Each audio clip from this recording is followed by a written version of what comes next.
Qoftë lëvdoj Jezu Krishti, përshëndetje të dashur të vëllezër e motra. Jemi në këtë emision të radhë duke folë për letrën e Papa Franceskut me titull Shpresa nuk zgënjen në vitin jubilar të shpresës. Është shpall kjo letër dhe kemi marrë secilin nga këto numra në shqyrtim për të trajtu disa tema që i qmojmë të rëndësishme, pra si punë katekezash. Dhe kjo emision do t'jeti fundit i këtij cikli emisionesh. Në të vërtet jemi përpjek të bëjmë për çdo numër një katekez. Nga njëherë kemi bashku dy numra së bashku, nga njëherë një numër e kemi ndarë në më shumë emisione. Në fakt edhe ky i sotmi është numri 24, edhe pse do t'jetë edhe numri 25, që nuk do ta marrim në shqyrtim sepse është si përmbledhje e krejt mesazhit që Papa kishte dhënë masipër. E pra, do të ndalemi, do të përfundojmë edhe në këtë cikël emisionesh pikërisht me numrin 24 që flet mizojnë e bekume. Në fakt, është praktike gjithmonë e kish që të shohin shumë prej të vërtetave, pothuajse të gjitha të vërtetat që ne besojmë të personifikuar, të paraqituna më saktë në mënyrë shkëlqyeshme në personin e Marisë. Edhe shpresën, sepse për shpresën flet Papa, ai e shef si të personifikume mas mirit në personin e Zojës bekume, e cila për mas Krishtit është modeli më i lartë edhe i shpresës për besimtarin. Po lexojmë numrin 24. Thot Papa, shpresa gjen dëshminë e saj më të lartë te nëna e hyjit. Edhe thot pra, pa mdyshje, e tham, sepse e vërtet është ky pohem, domethënë është shumë i vërtet se te Zoja gjejmë sa e fortë ishte shpresa në formën si virtyt teologal që kemi trajtu sa herë gjatë këtij cikli emisionesh. Vazhdon Papa, tek ajo shohim se si shpresa nuk është një optimizëm bosh, por një dhuratë hiri në realizimin e jetës. Si çdo nën, sa herë që shikonte birin e vet, ajo mendonte për të ardhmen e tij. Padyshim se fjalë që Simoni ia drejtoi asaj në tempull ngelen të gdhendura në zemrën e saj. Shi, i thot Simoni, hyje caktoi këtë fëmijë të shkaktoi rënim e ngritje për shumë kënd në Izrael. Do t'jetë edhe shenjë të cilës njerëzit do t'i kundërshtojnë, edhe ty vetë një shpatë do t'a shpëroj shpirtin. Vazhdon Papa, dhe të këmbë të kryqit, ndërsa shihte Jezusin e pafajshëm duke vuajtur e duke vdekur, edhe pse ishte e përshkuar nga ato dhimbje që të coptojnë shpirtin, ajo përsëriste po në saj, pa e humbur shpresën dhe besimin te Zoti. Në këtë mënyrë, ajo bashkëpunoi për ne. Kjo fjala bashkëpunoi do ta shohim sa e guximshme dhe rëndësishme është. Bashkëpunoi për ne për të përmbushur atë që biri i saj kishte thënë, duke lajmëruar se plesht kur preftrinte skrip do ta përbuzin, se do të vritet dhe se do të ngjallet pas 3 ditësh. Dhe në mundimin e asaj dhimbjeje të ofruar nga dashuria, ajo u bë nëna jonë, nëna e shpresës. Nuk është rastësi që devotshmëria popullore vazhdon ta thrasë Virgjën e Shenjtë si Stella Maris, ylli i mëngjesit. Një titull që tregon mirë shpresën e sigurt se në ngjarjet e stuhishme të jetës, nëna hyjit na vjen në ndihmë, na mbështet dhe na fton të kemi besim të vazhdojmë duke shpresuar. Ylli i mëngjesit lidhet me përvojën e atyre që merren me udhtimet në përdet, që studiojnë paktën kështu dikur, studionin yjet, pozicionin e yjeve për të orientuar. Ndërto edhe ylli i mëngjesit që orientonte lundrimin e tyre. E Zoja pra na orienton lundrimin në stuhit e kësaj jete, thot Papa. E vazhdon Papa, duke thënë në lidhje me këtë gjë, më pëlqen të kujtoj se shenjtroreja e Zojës së Guadalupes në qytetin e Meksikës po përgatitet për të kremtuar në vitin 2031 500 vjetorin e shfaqjes së parë të Virgjërës. Do ta shohim pak më gjatë edhe këtë detaj. Vazhdon Papa, përmes dialoshit Juan Diego, nëna e hyjit dërgoi një mesazh revolucionar shpresë që edhe sot u përsërit të gjithë shtektarëve dhe besimtarëve. A thua, citon Papa fjalët e Zojës në atë rast, a thua nuk qëndroj unë këtu që jam nëna jote? Vazhdon Papa, një mesazh i ngjashëm gdhendet në zemër të shumë shenjtërorëve mariane, të shpërndara në përbot, vendarritje këto të shtektarëve të shumë, të cilët ja besojnë në nëse hyjt shqetësimet, dhimbjet dhe pritshmëritë e tyre. Në këtë vit jubilar, shenjtroret janë vende të shenjta mirëpritjeje dhe hapësira të privilegjuara për të lindur shpresën. Shtektar që vijnë në Rom, i ftoj që të bëjnë një ndalesë lutje në shenjtroret mariane në qytetin e amshuar për të nderuar Virgjën Mari dhe për të thirrur mbrojtjen e saj. Janë, në mos gaboj, 4 shenjtroret mariane tamam të kushtuara zojës bekume të famshme në Rom. Vazhdon Papa, kam besim se të gjithë, veçanërisht ata që vujnë dhe kanë trazime të ndryshme, do të mund të përjetojnë afërsinë e nanës më të dashur, që nuk i braktis kur fëmijët e vet. Ajo që për popullin e shenjtë të hyjt është shenjë e shpresës së sigurt dhe ngushëllimit. Këto janë fjalët e Papës. Në fakt, kam shumë dëshirë të nxjerrë pak nga gjithë ky numër i gjatë, pikërisht këto fjalët e fundit, ku thot Papa të gjithë thot të krishterët e përjetojnë afërsinë e nanës më të dashur.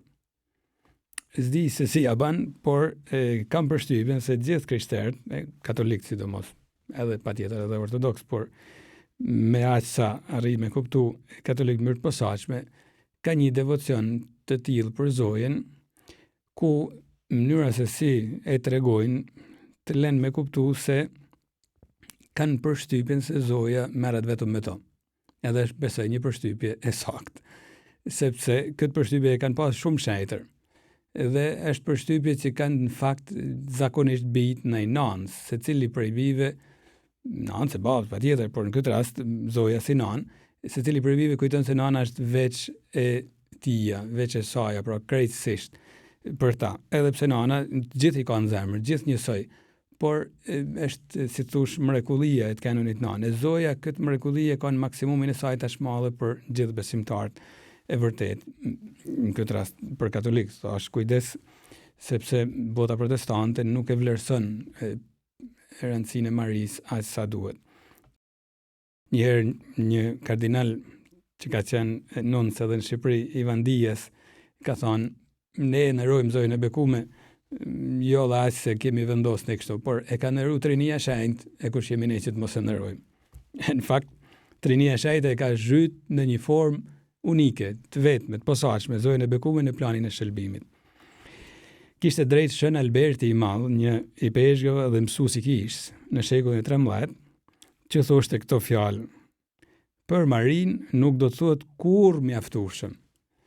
Edhe e thoshte në shekullin e 13, pra për Marin nuk do të thuhet kurrë mjaftueshëm. Kur s'ka më ushteru e foluna për Zojën. E thoshte në shekullin e 13 sa gjanat kanë ndodhur pas atij shekull deri në ditë të sotme, ku dim na se çka kanë menduar prap. Ku duket sikur Zoti ka dashur ta promovojnë edhe më shumë Zojën e bekume. Jo aq si person, patjetër edhe si dashamirësinë e saj, por si shenjë mjet efikas për shëlbimin e shpirtrave tonë. Në fakt, Zoti ka treguar se e ka zhyt këtë gru në planin e vet, Trinia e Shenjtë pra, në planin e vetë të shëlbimit, në një formë unike, qysh në Zanafil. Qysh në kapitullin e 3, rreshti 15 i Zanafil, aty ku Zoti i thot gjarprit, armisi do të vendër me te e grus, nërmjet fare saj do të ndryll kokën, kurse ti do t'ja sulmosh themrën, nga tradita kish quhet si proto-ungjilli, lajmi i parë i mirë, ku Zoti pra tregon se ka në plan të sjellin shëlbusin, atë që do t'ja shtypin kokën gjarprit, e i tregon se do të linin prej një gruaje, pra fara saj do ta ndryll kokën, pra Zoja do të jetë ajo që do të sjellin atë që do t'i ndryll kokën djallit. Pra ka folë edhe për këtë gru. E në fakt Shën Pali te letra drejtu Galatasve, kapitulli 4, rreshti 4, në fakt thot e fut krejt veprimin e Zotit në këtë rresht, edhe në këtë rresht përshkruan edhe Marin, pra flet edhe për Marin, duke mos e citu emrin, por thot kështu: kur erdhi koha e caktuar, hyi i dërgoi birin e vet të lindur prej gruaje, të nënshtruar ligjit, që t'i shpërblente të nënshtruarit e ligjit. Pra të lindur prej gruaje, pra si thosh, ajo çka kishte profetizuar Zoti qysh në Zanafil, ndodhi, edhe ka ardhur nëpërmjet një gruaje në këtë botë shëlbuesi. Mund të bate gjithsesi Zoti, sepse ka pushtetin të bëjnë gjithsesi, por ka dashur ta bëjnë në këtë formë, edhe ka dashur të kalojnë pikërisht nëpërmjet një gruaje për të ardhur në këtë botë. Këtu pra, po e them këtë gjë sepse në mendjen e Zotit ishte jo vetëm shëlbuesi jam shumë, Jezu Krishti, ai është shëlbuesi, por edhe ajo që do ta lindte në këtë botë, nana vet Zoja Bekume. Por me gjithë këtë, si thosh, plan të madh për Zojën, e dim se Zojës nuk i kanë mungu edhe kryqet në jetën e saj. Tha edhe Papa e bani, e citoj atë frazën e Simonit të moshuar që në tempull me Jezusin fosh një ndur, i thot Zojës, hyje caktoj këtë fëmijë që shkaktoi rënim e ngritje për shumë kënd në Izrael, do të jetë edhe shenjë të cilës njerëzit do t'i kundërshtojnë. E ma poshtë thot edhe ty vetë një shpat do të shpëroj shpirtin. E Papa e dëgjum se si komentonte, thoshte padyshim se fjalë që Simoni e drejtoi asaj në tempull ngelen të gdhendura në zemrën e saj. E Zoja do t'i kenë tregu vetë këto ngjarje ma vonë Shën Luks që i përshkruan në Ungjillin e tij. Nga null kjo bisedë interesante, në fakt do t'i kenë pa të realizuar padyshim në vdekjen e Krishtit në kryq. Edhe e dim shumë mirë se Zoja rrin të kamët e Krishtit në kryq. Jo vetëm thojnë disa teologë dhe shkrimtar krishterë, jo vetëm si nan, si çdo nan që normal do t'i rrinte të birit vet afër në ato çaste dramatike, por ndërthojza edhe për ta ndihmu, për ta çuar deri në fund veprën e shëlbimit, thonë disa. Patjetër janë arsyetime që dojnë kuptuar atë prizmin e duhur. Zoja e parekun e terrorizuar për ngjarjes nuk do t'i kenë menduar ndoshta me gjaftësi këto koncepte, por mund të themi se Shpirti i Shenjtë punonte në zemrën e saj për ta ndihmuar të qëndronte në besnikërinë e jatit vet, të qëndronte në veprën e shëlbimit për të mirën tonë. Në këtë formë, pra duke ngushëlluar me praninë e saj, e ka ndihmuar atë natyrë njerëzore të Krishtit të vujtën të qëndrojnë deri në fund, të shkojnë deri në fund në veprën e shëlbimit. Papa Francesku thot në fakt te kampi i kryqit, ndërsa shihte Jezusin e pafajshëm duke vuajtur dhe vdekur, edhe pse ishte e përshkuar nga ato dhimbje që cuptojnë shpirtin, ajo përsëriste poën e saj, pa e humbur shpresën dhe besimin të Zotit. Në këtë mënyrë ajo bashkëpunoi për ne, për shëlbimin tonë pra. E thash, fjala bashkëpunoi është një fjalë guximshme, sepse me drejt na kush mundon, si a ka Zoti nevojë për bashkëpunim? Zoti vetëm Krishti e ka bën shëlbimin, e ka realizuar shëlbimin plot. Nuk mund të thojmë se e ka realizuar edhe Zoja, sepse atëherë duke sigur Krishti ka bë diçka të paplot. Vetëm Krishti është shëlbuesi. Kjo është e vërtetë, nuk ka një tjetër që thot Shën Pietri në predikimet e veta, vetëm nëpërmjet Krishtit mund të shëlbohemi, por e dim, Jezusi është shëlbuesi i vetëm. Fjala bashkëpunoi është përdorur në kish me një kuptim të caktuar, por është përdorur në kuptimin që e ka ndihmuar atë natyrë njerëzore të Krishtit të, si më thënë, të ecin e ngushëlluar me drejt veprës shëlbimit. Por po lexojmë atë që thot vetë hierarkia kishtare në paraqitjet e saj ndoshta më të larta që janë koncilet. Te Lumen Gentium 61, pra në koncilin e dytë të Vatikanit, shkruan këto fjalë hierarkia kishtare. Virgjëra e bekuar e paracaktuar që shpreha mshimit brenda planit të mishrimit të fjalës për të qenë nëna hyjt me vendim të provanisë hyjnore ishte qysh në këtë tokë nën e dashur e shpëtimtarit hyjnor, shumë e bashkuar me veprën e tij me një merit absolutisht pashoqe, dhe si shërptore për vujt e Zotit që ishte duke e ngjizur Krishtin, duke lindur atë, duke ushqyer, duke paraqitur në tempull dhe duke vuajtur me birin e saj kur ky po vdiste në kryq, ajo bashkëpunoi në një mënyrë krejtësisht të pashoqe me veprën e shpëtimtarit, me anë të dëgjesës, të fesë, të shpresës dhe të dashurisë së flakt, për të kthyer sërish tek shpirtrat njerëzor jetën mi natyrore. Prandaj ajo është bërë për ne nan në rendin e hirit. Pra ka bashkëpunuar në kuptimin që i ka dhënë të gjitha format e bujarisë që mund t'japi një njeri për ta lejuar Zotin të veprojë në jetën e vet, që kështu të arrijnë shëlbimin tek njerëzit. Pra, që të arrijnë shëlbimin tek shpirtrat, thot Lumen Gentium. Kështu është bën në rendin e hirit. Edhe kjo një fjalë thash shumë e guximshme, sepse nga kjo ka lindë edhe titulli që japim Zojës, nana e kishës. Edhe këtu dikush mund kthejnë përpjekje thotë, po si, kisha ka lind prej trinis shajte, nuk është Zoja, Zoja është një antare e kishës, në fakt kështu është e vërtet. Por nër antarët e kishës, thojnë disa teologë, është gjymtyra mashkël qyshme e saja. Po në ç'kuptim është nanë e kishës, pra. Jo në kuptimin që ka lind kishën e ka lind Trinia Shajte, por në kuptimin që kujdeset për kishën. Nuk duhet dalim atë meqëm se Krishti, sepse në kryq Krishti shikon poshtë kryqit, ka anën e vetë aty, edhe i thot grua, ishte një formë kostuin për t'ju drejtu nancë, grua i thot për Shëngjoni thot që ytë birë. Pra, i thot të shti e nana e ti. E Shëngjoni në përfaqëson gjithve ne, thonë me drejt shumë pape, shumë shkrimtarët krishterë. E Shëngjonit e dim i drejtojt, pra Shëngjonit edhe ne, që nana jote. Pra, thash, mos përpiqena me dalë ma të meqëm se Krishti që nuk ka pas frikë ti thonë zojt të shti e nana e kish teme, edhe kishti thonë e ki si nanë.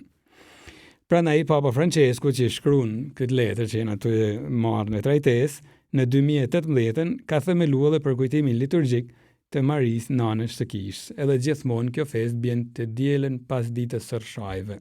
Liviz, pra gjatë vitit, sepse livizin edhe rshajnë në bazë të livizës që ditë së pashkve e dim, edhe Papa ka dashur të jetë një përkujtim liturgjik i kësaj të vërtetet madhe, pra Maria nana e kishë në këtë kuptim.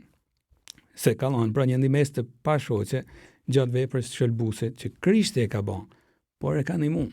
A nuk është e vërtetë se edhe ne pak ndihmojmë njëri tjetrin që të ecim drejt Krishtit, edhe secili prej nesh besoj nuk gabon kur thot, po më ka ndihmuar me njoft Krishtin jetën time, filanja, kjo situatë. Pra, të gjithë bashkëpunojnë. Krishti pastaj e trajton secilin prej nesh, e merr si një mjeshtër siç është, edhe krijon një histori personale me ta, por përdor shumë kanë, zakonisht prind, por mund të jenë realitetet e familjes, me priftin, me motrat, por mund të jenë shumë rrugë tjera. Por thash, më shkëlqyeshme në këtë rrugë është Zoja Bekume, që ka bashkëpunuar pra me birin e vet për të realizuar shëlbimin. Prap këto po citojmë Lumen Gentium për numrin 62, në lidhje me këtë vërtet, edhe është prekse po të mendosh se janë duke shkruar njerëz të një kalibrit tepër të lartë, kardinajt, teolog, më të kish, janë ulë shkruajnë këto fjalë që po i ndëgjojmë. Shumë thella, por shumë të thjeshta, e sidomos shumë bijësore ndaj Zojës Bekume, sepse në jetën e tyre shkruajnë. Kjo amësi e Maris në ekonominë e hirit vazhdon pa ndërprerje qysh në çastin e pranimit besnik që ajo e bëri ditën e lajmërimit. Kujdes, thot vazhdon, përdor të tashmen pra. Jo ka vazhduar edhe pikë, por vazhdon, domethënë na e dim se vazhdon prap. Edhe filleset i ka pas ditën e lajmërimit. Dhe është vazhduar pa ngurrim për brikryqit deri në kurorëzimin e gjithë të zgjedhurve, pra derisa të na çojë në parajs. Shën Alfons Maria de Liguorin, mos gaboj, thoshte o Zoj, lutu për mua derisa të më shohësh edhe mua në parajs. Pra, e kishte këtë lidhje dhe i thotë derisa të shihësh kam hyllon, mos e lën pa u lut për mua. Koncili i dytë i Vatikanit thoshte pikërisht këtë gjë. Në të vërtetë, vazhdon koncili, pas ngjitjes së saj në qiell, Maria nuk e ka ndërprerë këtë vepër shëlbuese, por me ndërmjetësimin e saj të dyfisht vazhdon të na fitojë prej Zotit hire që na sigurojnë shpëtimin tonë të amshuar. Me dashurinë e saj amnore, ajo përkujdeset për vëllezërit e birit të vet, që janë ende shtektar dhe gjenden në mes të rreziqeve, mundimeve, deri që edhe ata të kenë hyrë në atë dhënë e amshuar. Për këtë arsye Virgjë Realume thirret nga kisha me titujt mbrojtëse, avokate për shembull, ndihmtare, shpëtimtare, ndërmjetëse, por e gjithë kjo duhet parë në kuptimin se nuk i heq apo nuk i shton asgjë dinjitetit dhe dobisë së Krishtit ndërmjetësit tonë të vetëm. Krishti është shëlbues, por Zoja pa i shtuar pa hequr asgjë shëlbimit Krishtit ka bashkëpunuar në një formë pashoqe. Për të na shëlbuar. Thuhet në një anekdotë shumë simpatike, thuhet një herë Krishti i thotë shërbëtit që çilsin e parajs sot edhe mos më lën me hy këtu njerëz që janë denj sot. Pasi mujt vjen Krishti, edhe shef se ishte mush parajsa plot me njerëz që nuk ishin fort mirë. Edhe shkon te shërbëti i thotë ku ke çilsin i thotë këtu i thotë. Po a ke marrë derën mbyllën? Po thotë e kam marrë thotë. Po çaruin gjithë këto njerëz që i shoh thotë se janë pa denj thotë për me hyn parajsa. A ke mbyll derën? O Zoti, thotë shërbëtari, unë kam mbyll derën, por nana jote ç'a më bën? Shkote hapte dritaren, thotë i vate me për dritaren. Pra, e simpatike, për me thënë që Zoja e din kisha me instinktin e saj gjithmonë se bën çvosin të bëjnë lëshime, Zoti, të mos kursejnë. Zoti na don më shumë se Zoja, patjetër, por si më thënë, çdo shembull çalon pastaj. Por e kanë patë krishterët gjithmonë dobinë e lutjeve të Zojës. Veç Shën Francesku një herë thuhet, Shën Francesku i Asizit, pa një anër ku kishte dy shkallë që ngjiteshin lart, në majë të njëjtës ishte Krishti, në majë tjetër ishte Zoja, fretrit që ngjiteshin ka shkalla ku ishte Krishti, hiqshin më keq, ato që ngjiteshin ka shkalla ku ishte Zoja në kryt, shkonin më shpejt Zoja i merrte i çoti te Krishti. E kur u zgju, e mori si mesazh. Zoti vetë don që unë ti kultivoj fretën dhe devocionin për Zojen që ta kenë më të kollajt me dash Krishtin. Prandaj Zoja pra është si nan, edhe po thosha e citova edhe parë, e dëgjum, Zoja si nan është shfaq edhe në këtë rast të veçantë ku pritet të festohet 500 vjetori i të shfaqjerve të Zojës në Guadalupe. Në 2031-shin, e thot edhe Papa, pra dëgjum, e bjen ky përvjetor, 500 vjetori, ku edhe aty Zoja i thot Juan Diegos, ti burrit të cilit i shfaqet, i thot, a nuk jam unë këtu që jam nana jote? Ja vlen mu nal pak tek kjo ngjarje, sepse nalet edhe Papa, edhe është e dobishme, është shumë si të thush, ndriçuese. Të shfaqurat në vitin 1531, nga datat 9 deri me 12 dhjetor. Sa po kishte fillu ungjillëzimi në ata popuj, 12 vite kishte, që kishin shkuar krishterët e parë, pushtimet që i dim, kishin fillu, por pastaj pas pushtuesve shkojnë menjëherë edhe misionarët e përpiqen të ungjillëzojnë. Patjetër nuk duhet ta fshehim nollën edhe forma jo të saktë e ungjillëzimit, por në këtë filles të kish në ato zona ndërhyri Zoja bekume. Në fakt, Papa e citon aty se si Zoja e shfaqet Juan Diego si nan, edhe aty do t'jetë ndërtuar më vonë një shejtrore që është caku i shtektarëve të pafundëm. Statistikat thonë se është shejtroreja më vizituar në botë, me rreth 20 milion njerëz që vizitojnë brenda një vitit, 20 milion për një vit. 9 milion paka shumë thuhet shkon numri i shtektarëve vetëm në ditët rreth festës që është me 12 dhjetor. 9 milion është, pra mund të imagjinoni atë fole, si të thush, si bletat, si zgjojet e bletave, por shtektarësh e lutjes që rreth kësaj shenjtroret. Çka kishte ndodhur? Në 1531-shin Zoja e shfaqet 4 herë ti burrit që thash, Juan Diegos, që është shpall shajt Allajn mos gabojnë 2002-shin. Në të katërtën herë i kishte lanë, tretën herë kishte lanë takimin, do të vish nesër prapë, i thotë te kjo kodër, ku ishte shfaqje dhe ai mungoi sepse një xhaxhaj veti ishte smur dhe kaloi afër kodrës, por nuk u ngjit në kodër Juan Diego sepse po kërkonte një meshtar për të vaju e për të rthy, pra xhaxhajin e vet nga frika se tash po vdes pas sakramene.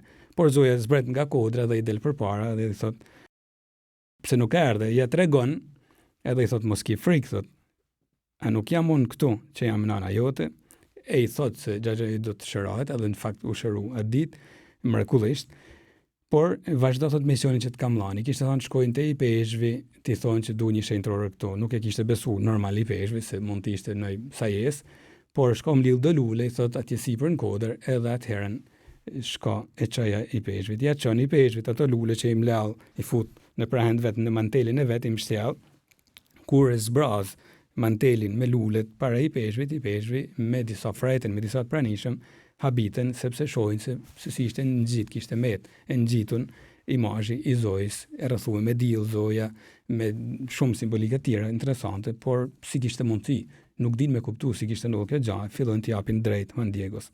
E filloi të bajë cak shtektimesh. Interesant sot ka studime shumë interesante që ju ftoj të kërkoni, edhe gjeni mjaft studime interesante që janë bërë me këtë pikturë jo shumë të madhe, por se si ka met aty nuk din me shpjegu. Nuk janë njerëzore, nuk janë pigmentet që janë aty, nuk janë në ata zonë, aq më tepër në atë kohë, ka mundësi që nuk janë askund nuk kanë gjetur arrin të gjejnë nëpër botë. Por po i kthehemi ngjarjes. Kishte vetëm 12 vite thash që kishte filluar ungjillëzimi, pas këtij çastit ungjillëzimi pati një bomë të vërtet. Pse?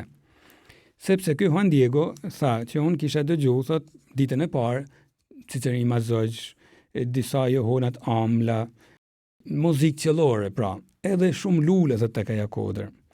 E kjo u fut në shpirtin shumë religjioz të vendasve që me lule, me muzikë qellore ishin mësuar, e kuptonin se këtu është prania e Zotit. Zoja pra përdor një gjuhë Sinan e gjitha, por edhe një gjuhë simbolikash shumë efikase që shkon fill të shpirti i vendasve. Edhe kthime do të jenë aq të forta, pra thjesht kjo gjuhë, pra ka nga lule prej pafajësisë pastaj të Juan Diego që i besonin, kaq shumë pati kthime sa që në një periudhë flitej për 15.000 pagëzime në ditë, 15.000 në ditë. Brenda rreth 10 viteve, nga 31-shi, 1531, pra, kur fillon të shfaqen, deri 10 vite pas, pati rreth 8 milion kthime në krishterim, vetëm sajt të këtij mesazhit. Zoja ndihmoi pra Sinan të lindin kisha edhe në ato zona ku po fillonin të predikonin Krishtin. Pra, e si aty kudo. Na i dim shumë mirë se si Zoja shfaq në periudha kyçet e historisë, të gjitha të shfaqura të Zojës, por sidomos disa më të famshmet prej tyre. Kjo Guadalupe thash është ndër më të famshmet. Shenjtrori është më e vizituar në botë, shenjtrori e Guadalupes, por e dim shumë mirë se po as famshme janë edhe ajo e Lourdit në Francë, ku Zoja u shfaq atje në vitin 1858. Në Fatima të Portugalisë, ku Zoja ju shfaq atje 3 barinjve të vegjël në vitin 1917. Këto dyja janë të njoftuna zyrtarisht nga kisha. Ajo e Guadalupes nuk është e njoftun zyrtarisht, pra sepse duke qenë se para 500 vitesh, pra shumë larg, kanë mungu kriteret shkencore që sot pra mahen të besueshme, në atë kohë nuk ishin, edhe kisha nuk i ka hyrë kësaj pjesët, se s'ka si t'i marrin ato element sot, por kur nuk është prej kundër, madje e ka promovu, sepse e ka promovu Zoti me gjitha ato kthime, ndoshta edhe shumë hire, mrekulli që patjetër kanë ndodhur. Por folëm për shenjtrore, këto 3 përmena, por janë edhe shumë të tjera, edhe 15 të tjera në gjithë botën. Shiko, kam dëshirë që të hapim një horizont, të bëjmë një panoramë historike, patjetër modeste, por që na ndihmon me kuptu se si Zoti vetë ka dashur ta promovojë Zojën e bekuar. Nga viti 1830, pra kur kriteret shkencore pak a shumë janë konsolidu, sikur se i kemi sot, deri në vitin 1976, pra rreth një shekull e gjys, kanë ndodhur 15 të shfaqura të tjera të Zojës që janë njoftë zyrtarisht nga kisha, pra si të sigurta që kanë ndodhur. Thjesht disa shifra që na bajnë me kuptu. 4 prej tyre vetëm në Francë, 3 në Itali, 2 në Belgjik, 1 në Poloni, 1 në Irlandë, në zgjerat pra rrethi, 1 në Nicaragua, Amerika Qendrore, 1 në Ruanda, në Afrikë, 1 në Venezuelë, edhe 1 në Japoni. Pra si tush Zoja ka përqafu në farë mënyrët, ose ma saktë devocioni, Zojës gjithë botën. Du me veçu këto.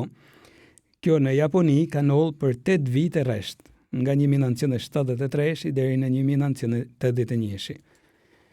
Pra, 8 vite rresht. 9 vite rresht ajo në Afrikë, nga 1981 deri në 89.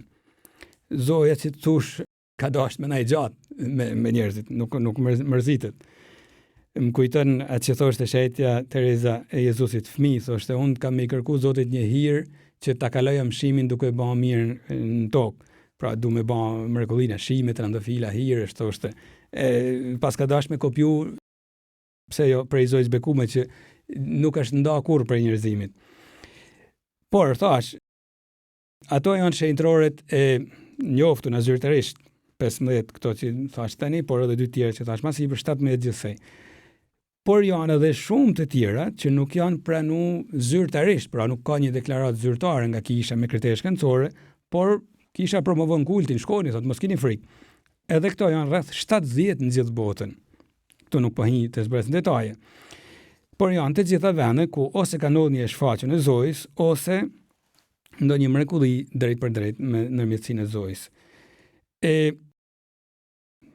Fillon qysh në kohën e apostujve tradita, pra gjatë gjithë antikitetit krishterë, mesijec e deri në kohët e sotme. Ndërto është edhe shfaquna e Zojës në Medjugorje, ku thash kisha nuk ka dalë ende në një përfundim zyrtar, por kanë nxit kultin, vazhdoni të shkosh në Medjugorje, vërtet duket sikur zhytesh në një klim thellësisht hyjnore. Disa thonë jo, po Zoja ka të shumë, sepse ka fillu qysh në 1981 të shfaqet Zoja aty si mas vegimtarve, po ka të shumë Zoja nuk mund të rrinë duke u shfaq, kush e tha? duke njohur stilin e Zotit që merret gjithmonë me Zotin, e stilin e Zojës që merret gjithmonë me njerëzit e Zotit, me kishën, nuk mund përjashtohet. Është e vërtetë se duhet hetohet, por s'mund përjashtohet. Sa shëhetënve Zoja ja shfaq.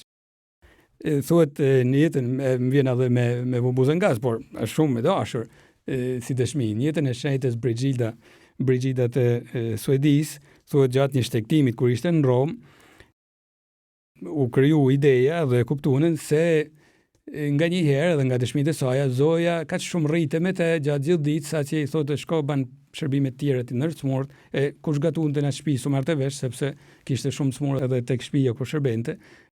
Kjo thoshte gatut Zoja gatunte me të, pra ban me buzën gaz, patjetër janë zbulesa private që dojnë kap me atë maturinë vet, por Zoja duke njohur stilin e saj, pra nuk mund të themi se është largu nga bota, derisa bante punë të shtëpisë me këshillëtresh të shekullit 13. Padre Pio e dim shumë mirë, Krishtin Zojën ai dhineroi si kishte për çdo ditë. Pra, kujdes kur themi jo Zoja do të rrinë larg. Jo, nuk është mësuar Zoja të rrinë larg, është mësuar të rrinë afër, edhe kisha është e bindur pa me në Lumen Gentium, kjo gjë po hohet.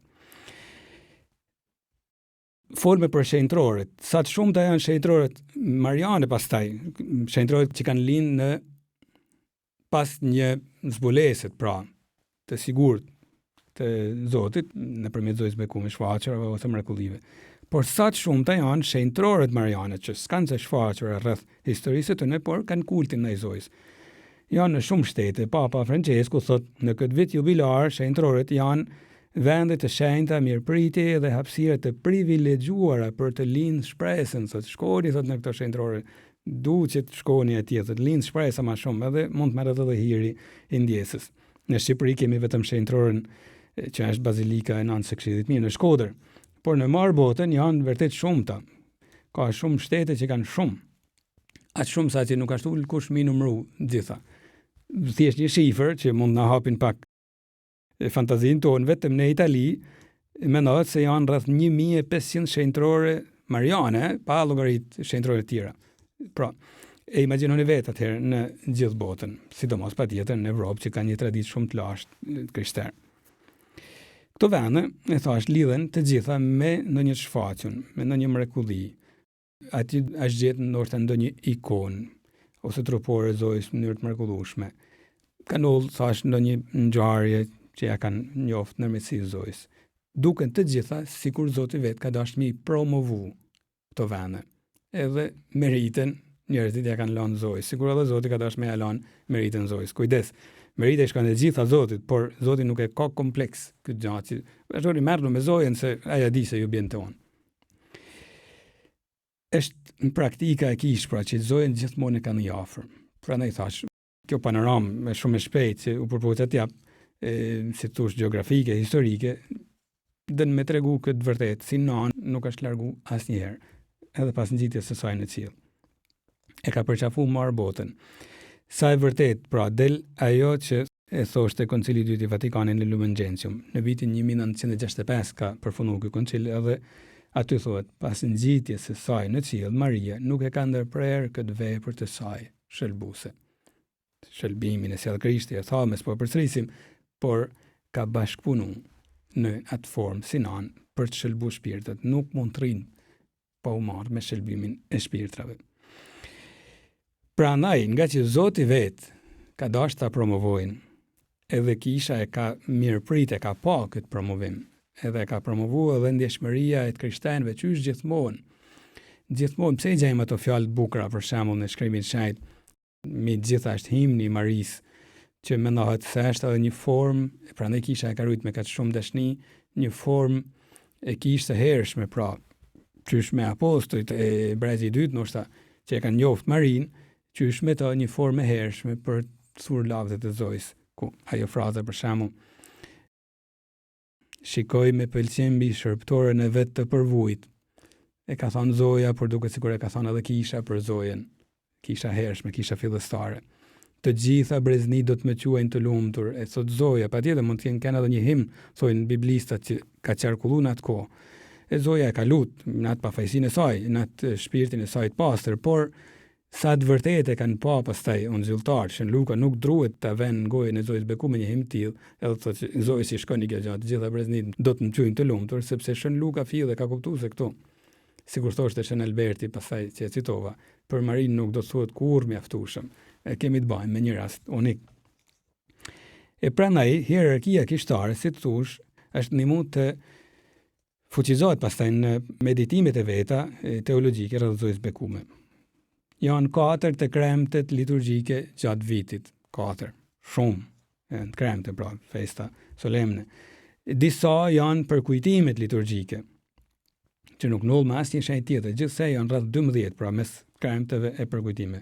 12 çaste, 12 ditë gjatë vitit kushtuar një njeriut, Zoja është njeri, e thamë, Krishti është Zot e njeri, por 12 herë gjatë vitit kisha ndalet zyrtarisht. Plus pastaj në kishat vendore, nuk kanë ullë me asnjë njeri tjetër, pra me asnjë shenjë tjetër, vetë shëngjën pagzuesi ka 2 festa të mëdha, atë të lindjes edhe të ditës së martirizimit. Të tjerë shumë pak, Shën Pali ka ditën e kthimit edhe ditën e martirizimit, por thash, si për Zojën, 12 nuk kanë ullë me asnjë tjetër. E ajo që e tregon mas mirit edhe zhvillimin teologjik në kishë rreth Zojës bekuar janë 4 dogmat mariane, sidomos këto të 4 që janë shpallë gjatë historisë. Çfarë janë dogmat? Fjala dogma do të thonë dekret, vendim që nuk diskutohet më. Por kujdes, nuk është një vendim i imponuar nga hierarkia, edhe kështu ju duhet të bindeni, por është një vendim, si thush, që ka vullos për shpirtrin që e ka gjetë në popull, dhe po i shohim sa vërtet është kjo. Kisha ka thani, kjo është një vërtet që ka shekuj që qarkullën në rrët krishter, edhe ne duhet të ndihmojmë brezat që vinë, brezin aktuale ato që vinë, të mos i të venë më në diskutim të gjana, por të nisen nga aty e sipër, si thush, për të medituar me Zojën e bekuar. E këto janë dogmat që ndihmojnë, pra, me kuptu misterin e asaj që Zoti ka bënë në personin e Zojës. Thash janë 4, po i marrim në rend kohor, sipas kohës kur janë shpallë, pra. E para është Maria nana e hyjit, hyjlind se quhet, Theotokos në greqisht, dhe lusi me datën 1 janar, është shpallë në koncilin e Efesit në vitin 431. Si me kuptu këtë dogmë, pra, Zoja ka lind hyjin, sepse disa thonë, jo, Zoti s'lind, Zoti është Zot, si ka lind, kujdes. Kur Jezusi është ngjizë në krahënorin e Zojës, ishin teolog, kaq teolog, sa që janë qujt etrit e kish, pra se kanë vënë disa piketa fantastike, disa thojnë ishin kaq të mpret, sa që ndanin qymen, edhe i precizonin shumë disa gjana, shumë bukur, fantastike, dhe u amyllin gojën heretikëve të ndryshëm, thonin paka shumë kjo është koncepti që lini qysh në atë kohë. Kur Jezusi është ngjizë në krahënorin e Zojës, natyra e tij hyjnore është bashku plotësisht me mishin njerëzor që e ka dhuru Zoja. Normal. Na e dim se Jezusi ka natyrën njerëzore e natyrën hyjnore, por është person hyjnor, sepse na kush thot a thu ka lind trinin, pra se trinia ka qenë gjithmonë, kujdes. Kush është mishru në krahënorin e Zojës? Personi i dytë i çetrush me trini, biri. Vetja dytë është mishru, pra Zoja ka lind dikant që është hyj. Jezusi ka natyrë njerëzore, ka natyrë hyjnore, por është person hyjnor, që dhe me thanë dallimi. Kur ne vim në këtë botë, Zoti na jep jetën. Ne jemi persona njerëzor. Në atë rast, Jezusi ishte person hyjnor, jo embrioni, nuk është se ka marrë jetën nga Zoti, por Zoti vetë, biri është ba jeta e atij embrionit. Prandaj ai që ka lind ishte person hyjnor. Prandaj thotë ndanin qymen. Edhe Zoja ka lind, pra hyjin. Në këtë kuptim, jo se s'ka ekzistuar përpara, ka lind atë që ishte hyj gjithmonë.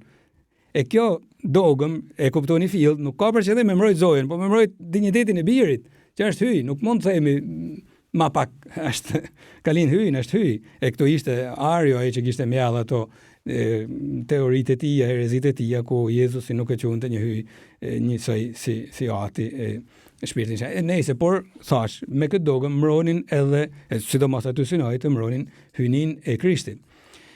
Dogma tjetër është Virgjëria e Marisë. Është caktuar në koncilin e Konstantinopolis në vitin 553. Fryma është pak a shumë ajo.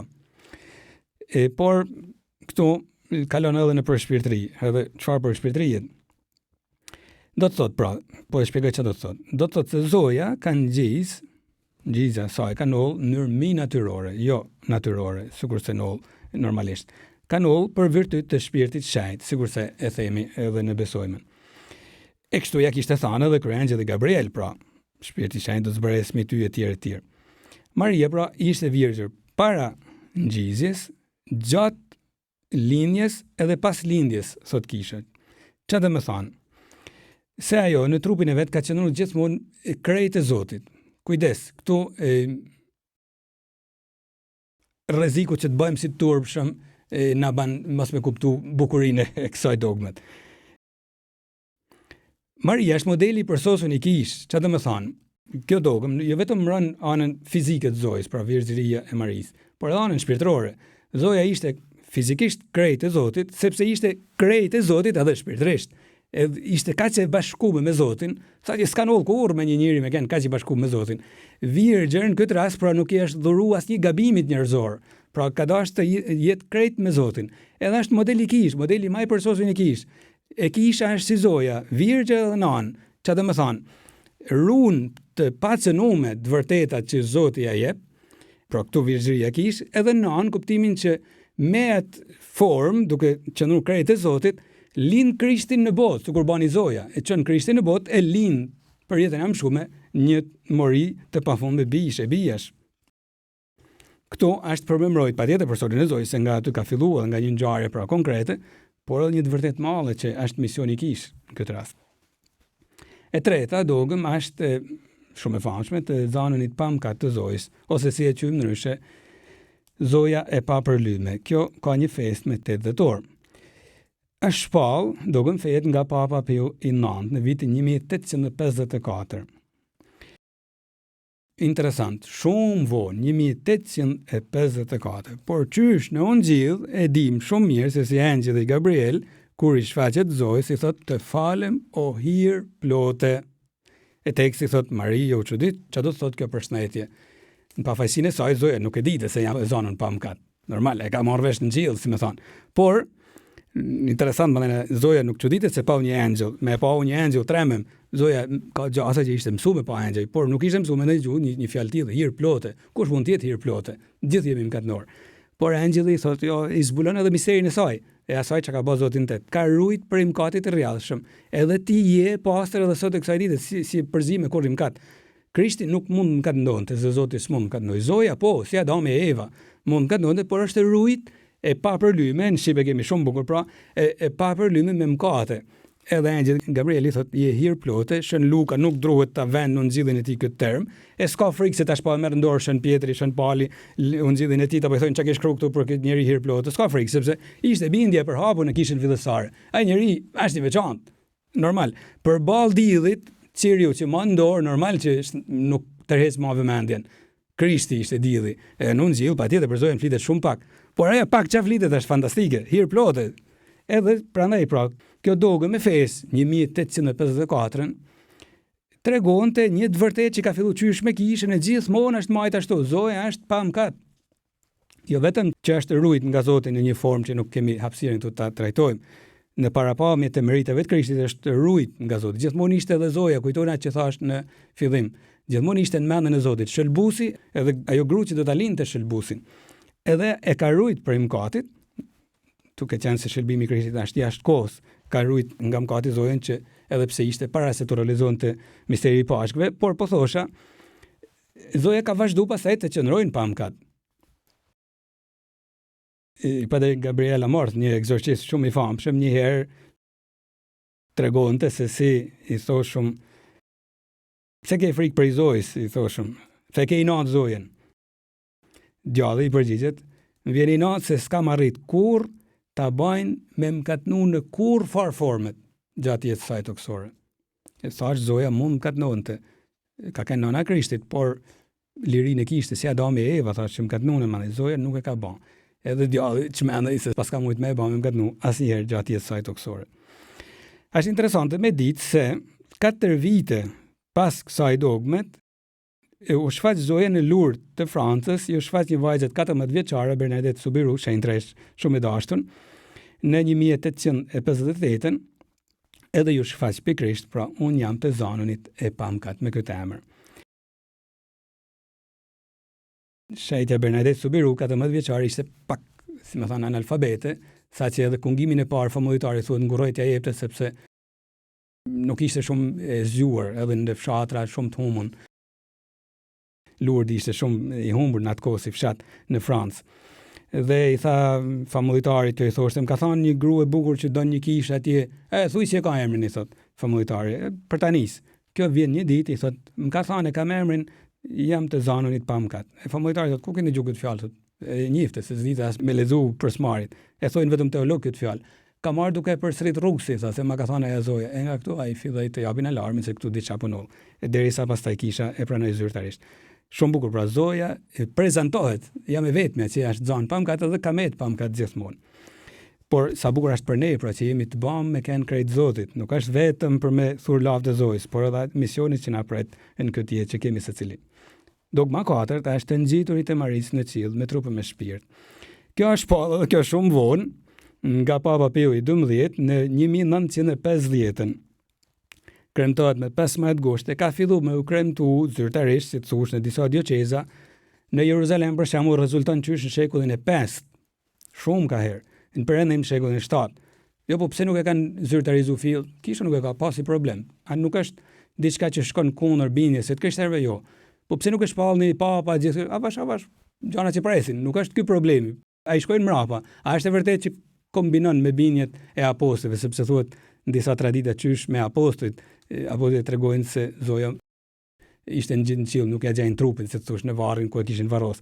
Dhe disa shfaqura të saja, qysh atëherë tregoshin një gjë të tillë. E pastaj kisha gjithmonë ka qenë e bindur se duke qenë se Zoja nuk kam katnu asnjëherë, është normale që Zoti s'ka leju që ti prishet trupi, sepse nuk ja prish shpirti asnjëherë. E këtu lidhja fort mes mkatit edhe vdekjes, nuk është si dënim, por në planin e Zotit ndoshta është i domosdoshëm. Në rastin e Zojës nuk e ka pa domosdoshme vdekjen. Kujdes, sepse ka dy, edhe unë thash vdekjen, ndoshta gabova, por ndoshta edhe jo. Ka dy tradita. Tradita latine e thot që Zoja ka mundësi që ka vdek, pastaj është marrë në qiell me trup e me shpirt. Tradita lindore, edhe ajo ka drejt, thot jo, s'ka mundësi se s'kishte mkatin e rrjedhshëm. Pra, nuk ka vdek, por ka fjet në Zotin. Pra, thon tradita latine, as Krishti se ka pas mkatin. Jo veç mkatin e rrjedhshëm, pas mkat, ka vdek ngryq. Unë preferoj, jo sepse i përkas traditës latine, s'është kjo ideja, por mund të jepën preferenca edhe në këtë rast. Kisha jep hapësinën, si të thosh, nuk bim në herezi. Por preferoj me mendon se Zoja, duke qenë se ja e bashku Krishtit kaq shumë në të gjitha gjanat, në të gjitha gëzimet e vujtjet, mund të jetë bashku edhe në dhimbjen e vdekjes. Pastaj Krishti e ka marrë në qiell me trup, edhe jo vetëm me shpirt. Por e sigurt është se nuk ka lejuar që të psonte kalbëzimin trupi i saj. Prandaj Papa Pio XII, kur ka shpall dogmen, u tregui kujdesshëm i shmangu këto debate, ka vdek, ka fjet në Zotin, ajo, edhe ka thënë vetëm këto fjalë. Nana pa përlyre hyjt Vjerzëra Mari pasi e përfundoi ecjen e jetës së saj toksore, që lartësu në lavdinë e qiellit me trup e me shpirt. Që lartësu, se si ndodhi nuk e dim, nuk kemi elemente mjaftueshëm për ta vërtetuar. A fjetin Zotin amelsisht apo pati disa vujtje të vdekjes, sikurse mund të jenë për çdo njeri. Këtë nuk e dim, por dim se është marrë në lavdi. Dhe ne tek Rozaria e përmendim këtë gjatë, misteri 4 e themi pra, përkujtojmë gjitjen e Marisë në qiell. E te misteri 5 përkujtojmë edhe një mister interesant, kurorëzimin e Marisë mbretëresha e qiellit e tokës, edhe gëzimin e gjithë angjëve shenjtëve të Parizit, pra të kujtojmë. Pra, sikur Zoja është bardhe, si të thosh, kurorëzu prej Zotit edhe në lumnin e Parizit. E këtu nuk mungojnë litanit shumë bukura që janë njëna më bukur se tjetra që i kushtojnë Zojës.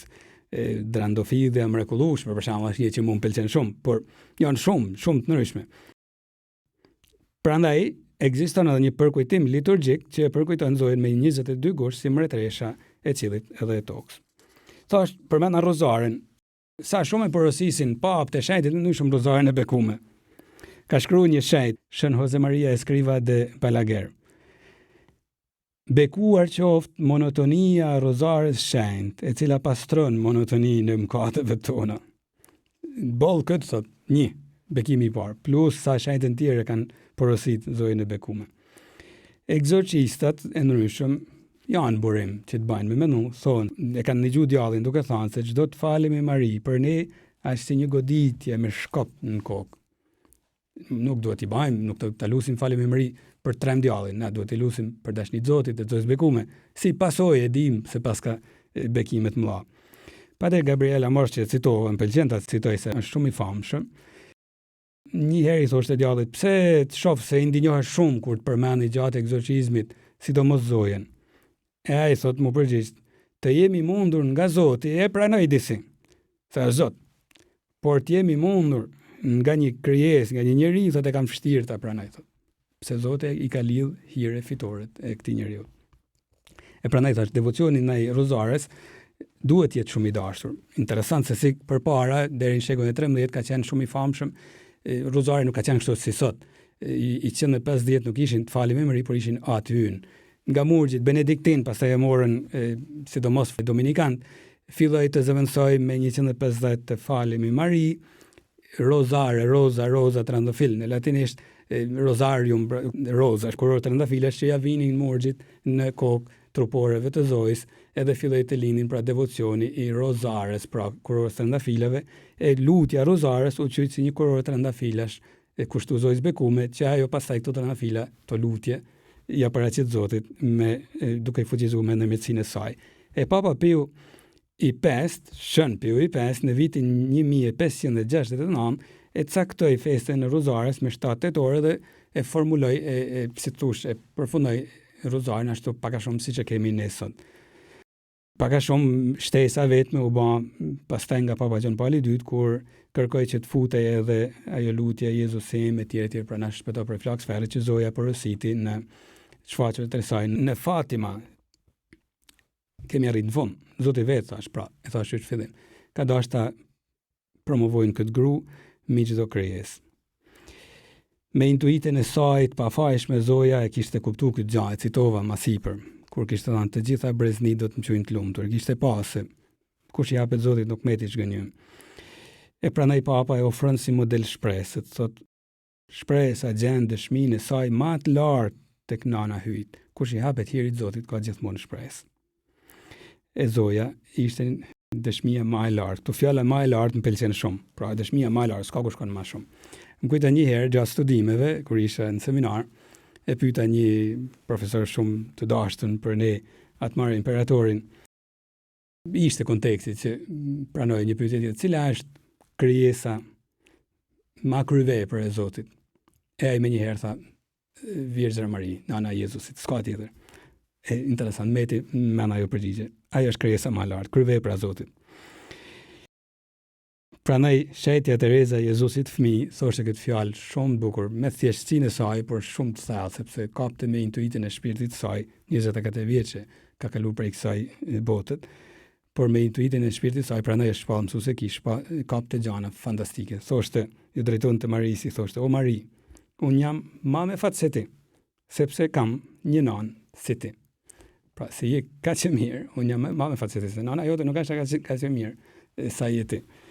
Ta zjallim për nanë, sepse secili do ta shohim se do të kemi edhe ne atë perceptimin se duket sikur merret vetëm me ne, edhe e dim se merret me të gjithë kështu derisa të na shohin të gjithëve në parajs. E të marrim bekimin prej Zotit. Ju bekoft hyj gjithë pushtetshëm.